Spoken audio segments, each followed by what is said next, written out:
Welcome to the backyard at Cottage on a Hill. My name is Jess, and today we're going to be puttering around the yard. Let's go. First thing on the agenda today is to get these two 20-gallon pots moved from the top tier of the yard down to the bottom on either side of the pond. My plan for these is to put a single apple tree seedling in the center of each, and then underplant that with some low-growing flowers, possibly nasturtiums. I started these apple tree seedlings from seeds from an organic apple, which I have done before, but I did not get them into a big enough container soon enough, so I didn't have much luck. Fingers crossed that we'll have better luck this time around.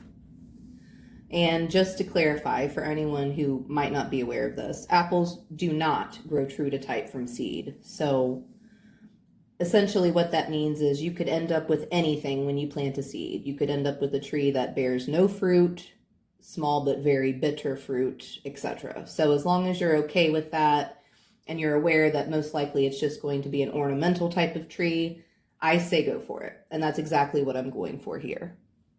All right, so now that we've got those two 20-gallon pots down there by the pond, I'm just taking a moment to position them where I want them, make sure I'm good with it. And once I'm finished, I'm going to take you back up to the back porch area.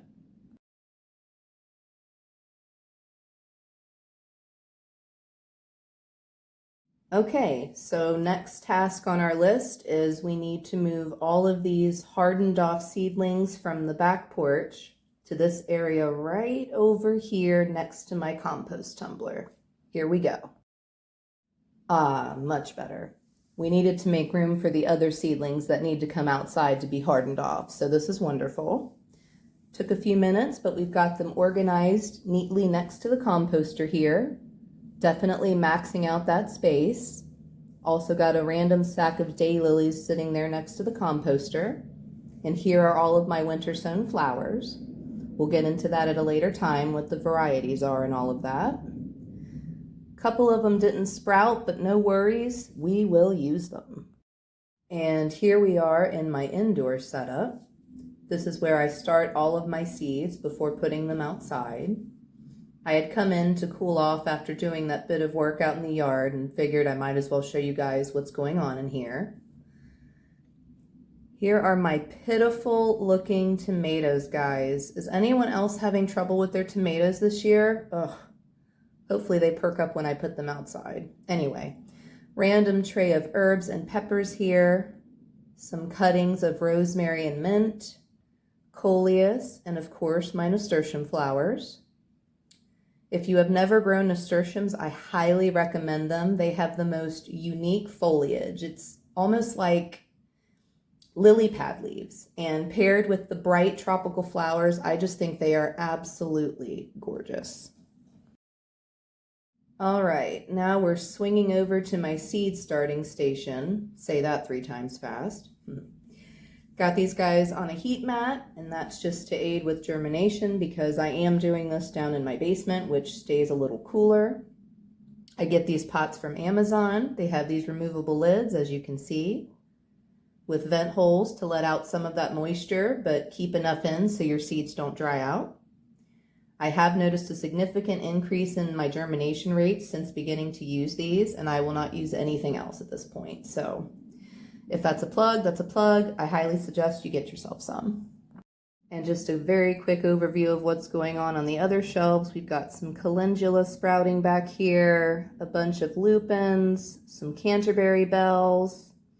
On the other shelf, we've got some yarrow, sprouting potatoes, salvia, a little row of lavender here on the side. And making our way up to the top, we've got some repeats of more salvia, yarrow, mint, and here's some thyme.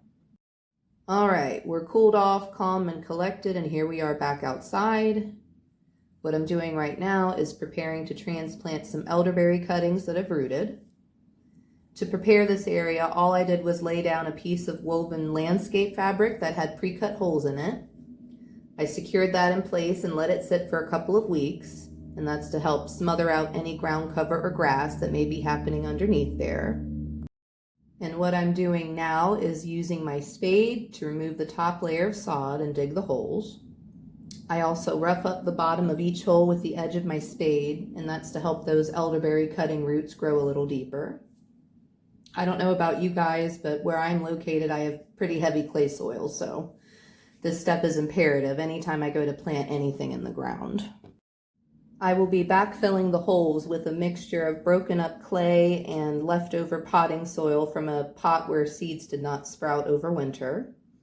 This will hopefully give the elderberry cuttings a better chance of fully rooting without any trouble. I selected elderberries specifically for this project because where I'm planting them is directly underneath a black walnut tree. And while I do appreciate the look and feel and beauty of a walnut tree, unfortunately, they also produce a toxin in the roots. Juglone, I believe, is how the toxin is pronounced, but what's important to know about this is that juglone will travel up to 50 feet from the base of your tree, and this toxin inhibits the growth of a lot of plants. So definitely make sure you do your research on juglone resistant plantings if you're planning on gardening anywhere near a black walnut tree. Elderberries are definitely resistant to this toxin according to the research that I have done, so hopefully this works out. All right, so I'm finishing up the last hole here, and then I will be adjusting the camera angle momentarily as I go to grab the elderberry cuttings, which are located in one of those 20-gallon pots that I just moved to the other side of the yard. So going to be a little bit of a trek to grab them, but that's okay.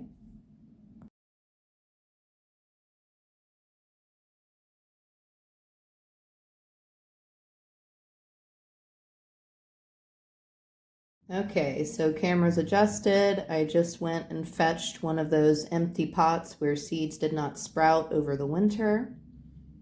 So essentially all that I'm doing here is popping those elderberry cuttings out of the big pot and putting them into the little pot for right now. And I'm going to transport them back up to the holes I just dug. I ended up preparing 3 total holes. So I'll be selecting the cuttings with the 3 largest root balls to transplant. I also read that elderberries do pretty well in partial shade and make a good hedge. So I'm hoping to gain a little bit of privacy as well as beauty with this project. Readjusting the camera angle again here so you can see what I'm doing. I will be burying the cuttings to the same level as they were when I pulled them out of the soil. I think that elderberry is pretty forgiving, so if you wanted to plant them deeper, they would be okay. But just to be on the safe side, I'm not planting them any deeper than they were previously. Again, I'm just simply backfilling these holes with the leftover potting soil that's in this pot, as well as some of that broken up clay that I hit with the spade. If you guys stick around for any length of time, you are going to find out that I am not the most graceful person. I lack any type of grace, and I am very clumsy, as evidenced by what is about to happen here. And get ready for it.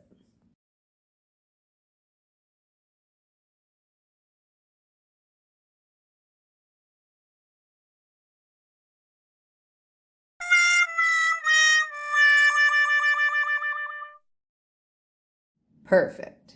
Just perfect.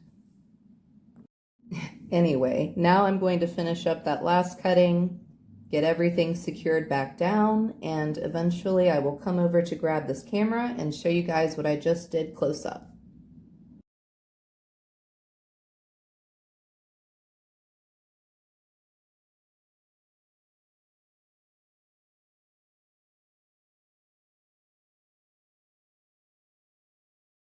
Okay, so looking at it close up here, we have the first elderberry cutting with a rock to help anchor the fabric down. Here's the second cutting. And the third, who is admittedly not looking as hot as the other two. However, he had a wonderful root ball on him, so I'm anticipating he will still do well. And because I don't waste anything, we will be moving the unused cuttings to the second pot that had no seeds sprout.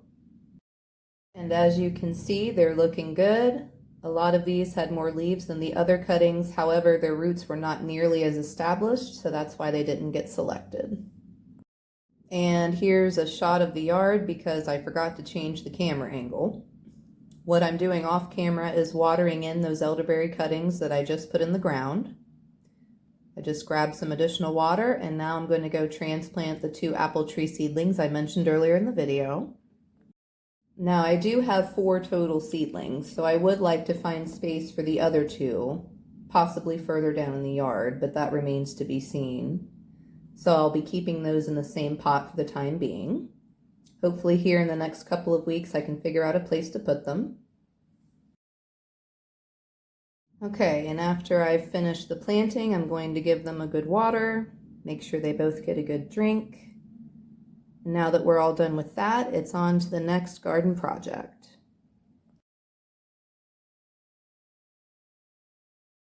And the next item we're going to be tackling is laying down some cardboard.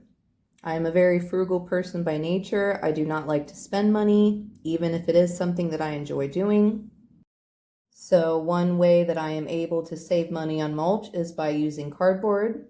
I do not buy these boxes, I source them for free, and I use them in my garden as needed for pathways, around bed areas, etc. I already had some cardboard laid out from previous days, so today we're just continuing on down the line here. And we are laying down cardboard in this area because I've recently installed 4 new raised beds. Unfortunately, you can't really see them in this shot, but I plan on doing another video with a full garden tour and close-ups on everything, so you guys will get to see that later. There's honestly not much to look at right now anyway because they're brand new, so I haven't filled them with soil or anything yet, but they're all made out of galvanized steel. 2 of them are 8 by 4 by 1 foot, and the other 2 are 6 by 3 by 1 foot. I realize that a good majority of people do not like the aesthetic of metal garden beds. They prefer the look of wood. However, I personally don't care about that, seeing as I'm more concerned with the longevity of the building material itself. Now, that being said, I did limit my use for these beds to the backyard simply because they do cause a bit of a glare when the sun is directly hitting them. And since I live on a very heavily trafficked road in the middle of suburbia, I'm trying to be considerate of the motorists on the road, and I don't want them to be blinded by the light, so to speak. And for that reason, I use exclusively wood in the front garden, as you guys will see in a future video. All right, we've completed the cardboard. Now I'm stopping to take a moment and enjoy the chive blossoms as well as the view before I move on to completing the last task for the day, which is moving those seedlings from the basement to the back porch area that we cleared off earlier. And here's a candid shot of me getting my shoes on and sticking my tongue out at you. All right, and here they are, all moved safely outside. I had to wait until the sun passed over the house because I wanted everything to be in full shade. These plants were grown exclusively with grow lights, so they have not experienced actual sunlight yet. And that's a key thing to note. If you ever start anything indoors, you have to keep in mind that you need to slowly acclimate them to sunlight. You cannot just throw them out in full sun. Now, my back porch faces east, so this particular spot gets gentle morning sun and afternoon shade, so it's perfect for transitioning seedlings and hardening them off. But even so, I made sure that the weather forecast is calling for all overcast or rainy days for the next few days, and that's just to avoid any of my plants getting sunburned. Well, that concludes the puttering for today. I hope you all enjoyed and that I'll see you again. Bye, friend.